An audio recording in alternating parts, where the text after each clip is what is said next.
Hey everybody, how are you today? I hope you're doing well. I hope you're getting outside and enjoying some better weather, some warmer weather. So we're going to continue this week to kind of talk about situations that make us feel anxious or upset. And sometimes change can make that happen. And the thing is with life is that things change and there is nothing we can do about it. And so this book kind of helps us think about change and how the end of something sort of leads to something else, which I think is kind of a nice way to think about it. So, for example, like you get to the end of summer and maybe you're feeling really anxious about school starting. So the end of summer is the beginning of something new, which can be school, which can be a really great thing. You know, maybe you make new friends and maybe you learn lots of cool things. Maybe you get to do some things that you don't usually get to do. So the end of something leads to something else. And a lot of times the thing it leads to can be a really good thing. So the book today is called When the Wind Stops by Charlotte Zolato and illustrated by Stefano Vitale. The great bright yellow sun had shone all day, and now the day was coming to an end. The light in the sky changed from blue to pink to a strange dusky purple.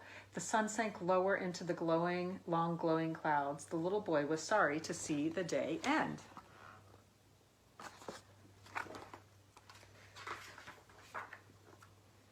He and his friend had played in the garden. When they were tired of playing, they lay down in the grass and felt the sun on them, warm and soft like a sleepy cat resting. There had been icy lemonade in the afternoon, which they drank under the pear tree.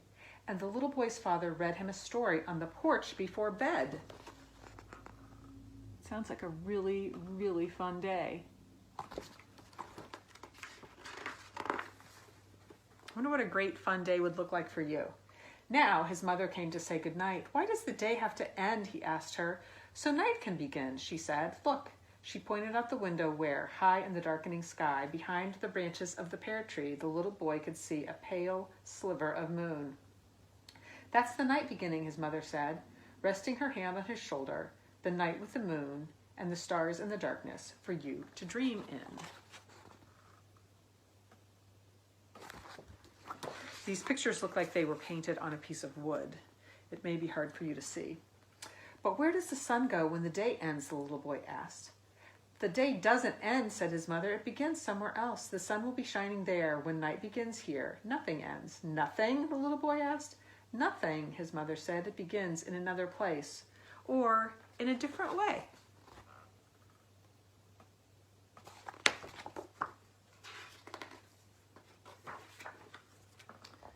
The little boy lay in bed and his mother sat beside him. Where does the wind go when it stops? He asked.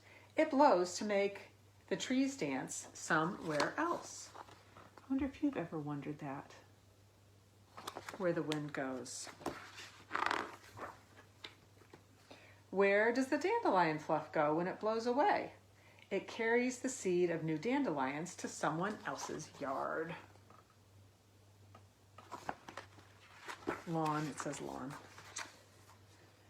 Where does the mountain go after the top? Down to where it becomes the valley.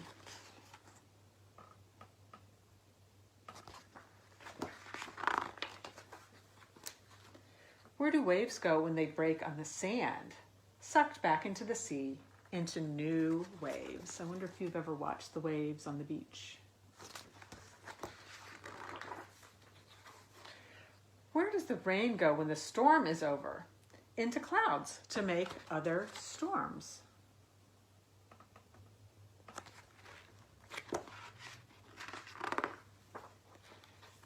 And where do clouds go when they move across the sky? To make shade somewhere else.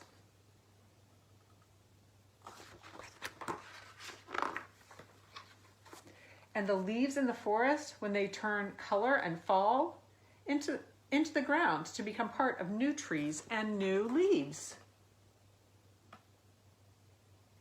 I like that forest. If you look down in the corner right here, there's a little gnome. Can you see him?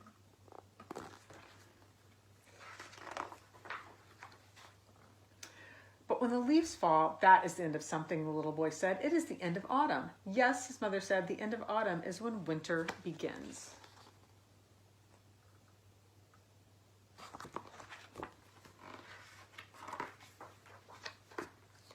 And the end of winter, the little boy asked. The end of winter, when the snow melts and the birds come back, is the beginning of spring, his mother said. The little boy smiled. That's where we are right now. It's the beginning of spring. It really does go on and on, he said. Nothing ends. He looked out at the sky. The sun was gone completely. The lovely pink clouds had disappeared. The sky was dark and purple-black. High above the branches of the pear tree shone clearly now a thin, new moon.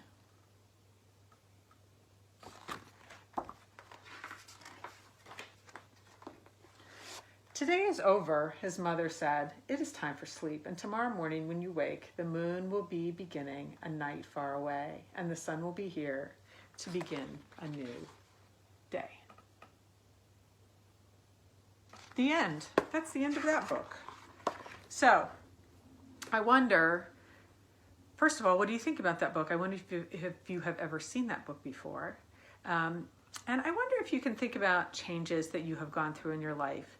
And if you could think about what ended with that change and then what new things started with that change. Because I'm guessing you've had a lot of new things, like even just the idea of being home instead of being at school, that was a change.